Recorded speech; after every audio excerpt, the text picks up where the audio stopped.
ये कहानी है माया की, जो आज से करीब 40 साल पीछे वाले समय में हमें जाने को मजबूर करती है। माया बचपन से ही बहुत ही साहसी और निडर लड़की थी। वह अभी 14 वर्ष की ही थी। जो भी उसे देखता वो यही कहता कि अभी तो ये कितनी छोटी है, फिर भी इतनी साहसी है। वो अपने माता पिता की इकलौती संतान होने के कारण बहुत ही लाड प्यार से पली बढ़ी थी। उसके माता पिता उसे अपनी जान से भी ज़्यादा प्यार करते थे। एक दिन वह अपनी सहेलियों के साथ खेल रही थी और खेलते खेलते बहुत दूर निकल गई। आते वक्त रास्ते में अंधेरा हो गया।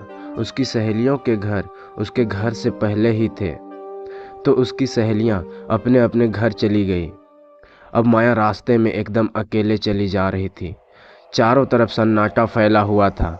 माया दबे पांव चले जा रही थी कि अचानक उसने किसी के रोने की आवाज़ सुनी। माया रुकी और उसने इधर उधर नज़र घुमा के देखा, लेकिन उसे वहाँ कोई दिखाई नहीं दिया।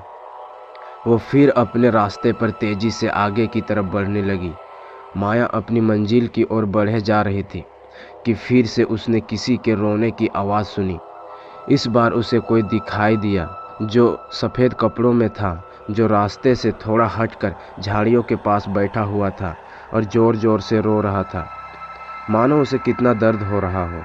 माया ने सोचा, कोई बूढ़ा व्यक्ति है जिसको मेरी मदद की ज़रूरत है। सोचते हुए माया उस व्यक्ति की तरफ बढ़ ही रही थी कि उसे दूसरी तरफ से भी रोने की आवाज़ आने लगी। अब माया वहाँ देखने लगी जहाँ बूढ़ा व्यक्ति उसे बैठा दिखाई दे रहा था, लेकिन ये क्या, अब वहाँ कोई नहीं था। अब तो माया के रोंगटे खड़े हो गए। वो बहुत डर गई और अपने घर की तरफ दौड़ने लगी। तभी उसने कानों में आवाज़ आई, कहाँ भाग रही है तू? मेरी मदद तो करके जा। इतना कहकर वो आवाज़ ज़ोर ज़ोर से खौफनाक हंसी हंसने लगी। माया का पूरा शरीर पसीने में लथपथ था और माया दौड़े जा रही थी।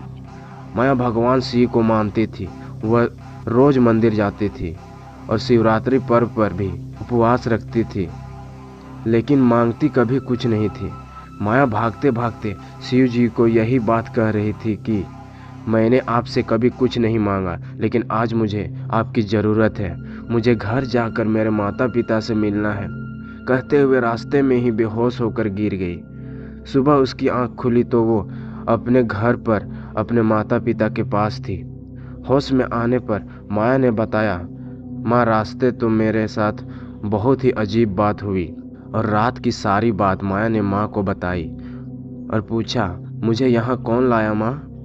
तो माँ ने बताया कि एक सज्जन जिनकी लंबी दाढ़ी और लंबे लंबे केस थे, वही तुम्हें यहाँ छोड़कर गए। जब वो सज्जन तुम्हें घर लाए उस वक्त तुम बेहोश थी। उन्होंने बताया कि मैंने बच्ची के चीखने की आवाज़ सुनी थी। जब मैं बच्ची के पास पहुंचा तो देखा ये बेहोश थी।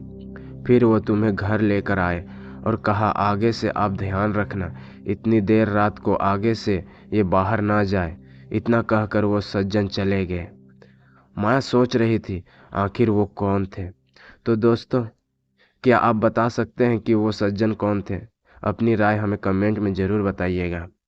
अगर कहानी अच्छी लगी है दोस्तों, तो वीडियो को लाइक, कमेंट एंड चैनल को सब्सक्राइब करके हमें सपोर्ट ज़रूर करें, ताकि हम आपके लिए ऐसे ही नई नई कहानियाँ लाते रहें। थैंक यू दोस्तों।